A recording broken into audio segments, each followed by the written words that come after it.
on peut faire aussi en sorte que les protensions qui vont être engendrées soient engendrées par des rétentions secondaires collectives qui sont reliées entre elles d'une manière tellement systématique, de manière tellement inamovible, qu'elles sont des relations sans jeu, c'est-à-dire qu'il est impossible d'interpréter, qu'on ne peut que répéter mécaniquement, telles quelles, et qui vont donc engendrer des protensions secondaires collectives tout à fait identiques, qui vont faire que, par exemple, finalement, bah oui, vous allez peut-être, à la limite, vous allez peut-être dire, je vous demande, qu'est-ce qu'on dit depuis une heure, vous allez peut-être tous écrire la même chose. Ah, mais c'est pas possible, ça. Vous me disiez, vous étiez bien d'accord, pour dire non, c'est pas possible. Ah, c'est peut-être pas possible, mais en tout cas, c'est ce que Orwell appelle la novlangue, et c'est ce qui est engendré par la novlangue, et c'est ce que les nazis ont fait, selon Victor Klemperer. Et c'est ça qui a fait que le Führer a été plébiscité par 90% des Allemands. Le manipulateur en chef des rétentions secondaires collectives s'appelait Goebbels. C'est lui qui a piloté tout cela, c'est ce que raconte Klemperer dans ce livre. Et il n'est pas inimaginable de considérer que finalement, il y a quelque chose à voir avec cela. C'est-à-dire que, en effet, on se dit tous, mais comment ça se fait que la société soit autant crétinisée ?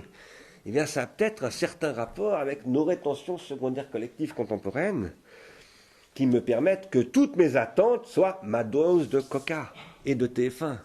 C'est-à-dire que mon cerveau disponible est effectivement, en tant qu'il est tramé de rétention secondaire collective, complètement conditionné. Comment est-ce qu'on peut manipuler les esprits à travers les rétentions pour produire des protensions ? Car c'est ça, manipuler les esprits. Manipuler les esprits, c'est produire des protensions, c'est-à-dire des désirs qui ne viennent pas de celui qui a ces désirs, mais de quelqu'un qui le lui a fait adopter. Il y a beaucoup de manières, évidemment, de faire cela. Et ce que ça produit, ça, c'est le court-circuit du fait d'entendre par soi-même. C'est-à-dire que je vous disais tout à l'heure, ce que je dis, c'est vous qui le dites, mais tout à coup, c'est plus vous qui le dites. Vous n'êtes plus que des marionnettes comme le Pinocchio que j'avais montré au début de ce cours, et qui vous n'entendez que ce qu'on vous avait dit qu'il fallait entendre. C'est-à-dire que vous êtes ventriloqué. Cette ventrilocation qui va vous empêcher de penser par vous-même, il y a plusieurs manières de la produire. Par exemple, la première consiste à standardiser toute votre rétention secondaire. On va vous faire adopter à tous les mêmes rétentions secondaires. On va produire en vous des rétentions secondaires collectives qui vont tendre à se substituer à vos rétentions secondaires psychiques, c'est-à-dire qui vont progressivement effacer votre propre vie et la remplacer par des modèles qui ne sont pas les vôtres, mais qu'on vous a fait adopter. Par exemple, en vous disant qu'il faut faire confiance aux soldats allemands. Cette affiche a été affichée ici, dans toute la France, par des Français. Et pas simplement par des Allemands, qui eux-mêmes avaient été conditionnés. Ou encore, on va vous conditionner au sens fort, au sens où Pavlov, ça c'est l'expérience de Pavlov, va produire du conditionnement, et ça marche aussi sur nous, le conditionnement. Il ne faut pas croire qu'on peut y échapper. Chez nous, ça prend la forme de l'expérience de Milgram, c'est-à-dire comment amener quelqu'un à tuer quelqu'un d'autre en lui disant, arrivant à lui faire croire qu'il faut le faire absolument, etc., que c'est l'autorité qui le veut. Et bon, si Libération a fait ce titre, c'est parce qu'un film a été produit auquel j'ai participé qui essayait de montrer les effets de cette expérience de Milgram aujourd'hui, avec la télévision d'aujourd'hui, dans une émission qui s'appelait Le jeu de la mort. Voilà. Où là, on voit quelqu'un, c'est vraiment quelqu'un qui, il envoie 350 volts dans la personne qui est là. Voilà. Et sans hésiter.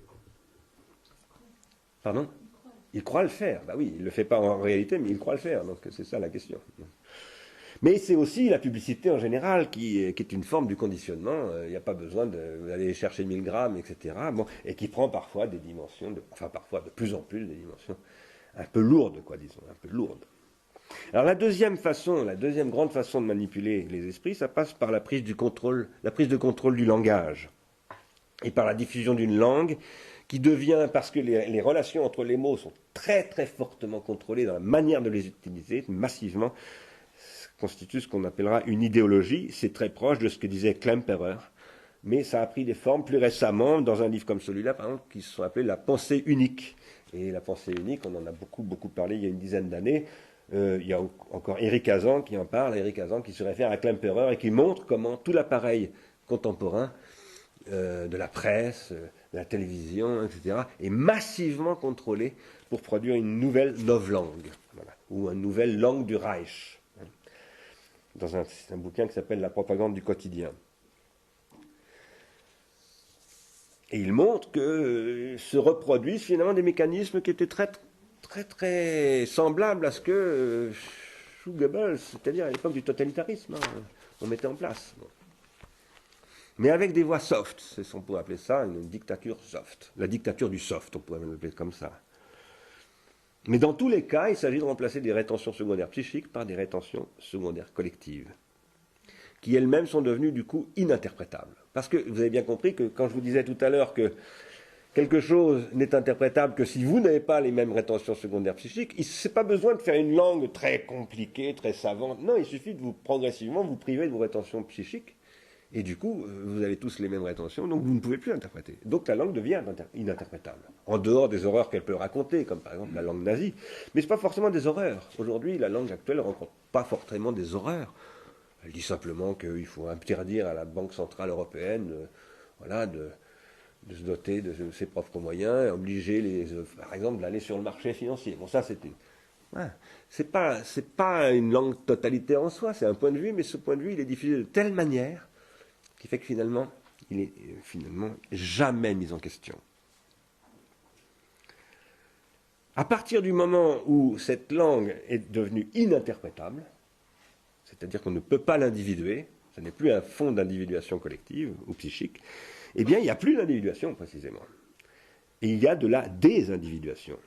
De telles démarches, dans leur ensemble, consistent à court-circuiter l'activité d'individuation de l'âme.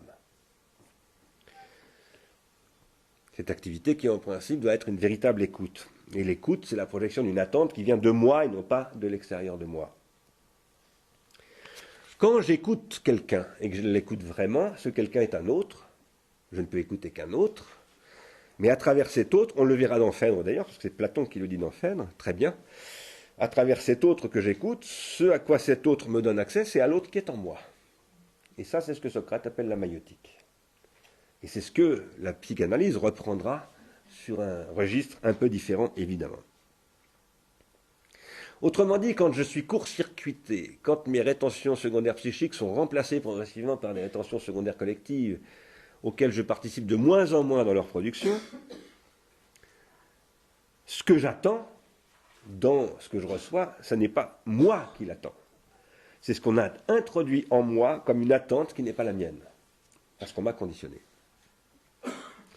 Vous me direz peut-être que si mes attentes sont des produits de mes rétentions secondaires psychiques, et que si mes rétentions secondaires psychiques sont fondées sur des rétentions secondaires collectives, c'est ce que je vous dis depuis le début de ce cours, alors il n'est pas possible de dissocier mes rétentions secondaires psychiques et mes rétentions secondaires collectives. Et si vous me dites ça, vous aurez raison. Oui, mais ça ne veut pas dire qu'on ne puisse pas les distinguer. On ne peut pas les dissocier, c'est-à-dire qu'il n'existe pas de rétention secondaire psychique qui ne soit pas fondée sur des rétentions secondaires collectives, mais on ne doit surtout pas les confondre. Elles vont toujours ensemble, on ne peut pas avoir l'une sans l'autre, en tout cas on ne peut pas avoir la rétention secondaire psychique sans la rétention secondaire collective, mais on ne peut pas réduire la rétention secondaire psychique à la rétention secondaire collective. Ça s'appelle le totalitarisme. C'est très, très précisément comme ça que Zinoviev le décrit.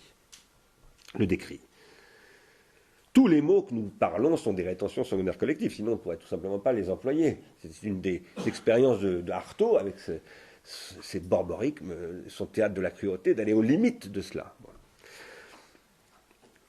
Mais en règle générale, tout ce que nous pensons et ce que nous disons, c'est avec des mots que nous partageons tous. Mais nous n'entendons pas la même chose dans les mots, bien entendu. Maintenant, je voudrais vous parler, pour vraiment conclure, du troisième moyen de manipuler les esprits. Parce que je vous avais dit, il y a trois possibilités. Je n'en ai donné que deux. La première, c'était, disons, la propagande, le conditionnement, etc. La deuxième, c'était la maîtrise du langage. Et une certaine façon de faire que le langage ne vous parle plus, mais vous fasse parler. Il ne vous parle plus, c'est-à-dire qu'il ne vous individue plus, mais il vous fait parler parce qu'il vous ventriloque.